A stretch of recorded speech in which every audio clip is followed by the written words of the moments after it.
Alright, so in this video we're going to look at the division process with remainders. So we're looking at an example of 1,447 divided by 12. And we're visualizing it here, and we're going to see that this is going to end up giving us a remainder, and we're going to talk about what that means. So when we're dividing, we again want to remember place value when we're making sense of this. So this is our thousands place, our hundreds place, tens place, and our ones place. So we start 12 into 1 doesn't work. 12 into 14 does work, goes one time. So we're going to have 100 groups of 12 to start that we were able to take away from this. 100 times 12, this gives 12. This is where we add the zeros because really this is 100 right now. That's where we're at right now. And so we're left with 247. It's going to be how much more we still have to divide up. So in this picture we can see there's our 1,447. Each of our columns is 12, and we want to know how many columns are going to go across here. And so we're starting with a good 100 columns. So we'll start here by taking a good chunk, and that chunk is 100 columns worth, and those 100 columns have 12 in them. And so this is going to account for 1,200 of our total. We can write this as the expression 100 groups of 12 if we wanted to. Okay, and now we can clearly see that what's left over here to divide, in this other region, this is going to be 247. So now let's do it. 12 into 2, not going to happen. 12 into 24 is going to happen, goes 2 times. Really though, what did we just do? We went 12 into 240 goes 2 tens, 20 times.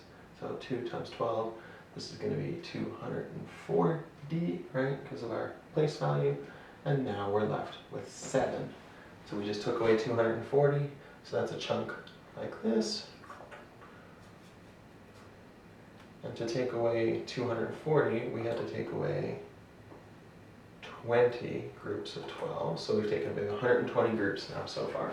And now we're left with our annoying remainder, which is a remainder, I'm going to exaggerate it, a remainder of 7. Okay, so we're left with this thing. And this is what makes for remainders, that we can't actually get this into perfect rows and have, even amounts in each one. There's some leftover. So we're able to take 120 groups of 12, but if you go 120 times 12, you can see that this is going to give you 1,440. So we're not done yet. Our quotient is 120, but there's going to be a decimal left over here now. So how do we figure out our decimal? How do we figure out what is actually left? And the way to think about this is, if we had 12, right, if this was all done, we'd have one more group. We'd be at 121 for our quotient. But we don't have one whole group. We only have 7. And so we could think of this fractionally, right? Like, what do we have left? We have 7 out of the 12 we need to make one whole group. So in a sense, we can say that 1,447 divided by 12 gives us 120 groups and 7 of the 12 we need for another group. 120 and 7/12. So where does this decimal come from? Well, this decimal is going to come from whatever the decimal of 7/12 is. In that sense, I chose it for example, because 6/12 is going to be exactly half. It's going to be 0.5. 7/12 is going to be a little bigger than that. Maybe this is going to be something like 0.56 or 0.6. Some way though, we're going to get something close to 120.6. I'm just going to check right now if we take, what is a 12th actually? So each 12th is 0.833333 repeating.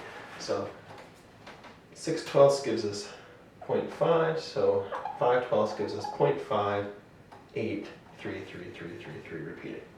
And so this decimal piece here is the same thing as 7/12.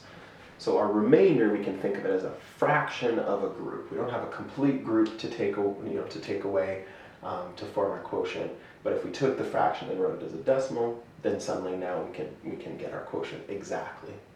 Now you can continue to practice this, do some various division questions, There'll be a handful that are actually better examples than this, right? If I would have created this as an example of 1,446, then we'd have exactly half a group left. We'd have 120.5, we'd be done. But I made it a little bit complicated. So practice, you'll end up with some that are similarly complicated, where you're stuck with a weird fraction, and then you'll end up with some where you get a very nice, obvious decimal from them. And that's the division process with remainders. So enjoy your practice, and we will see you in the next video.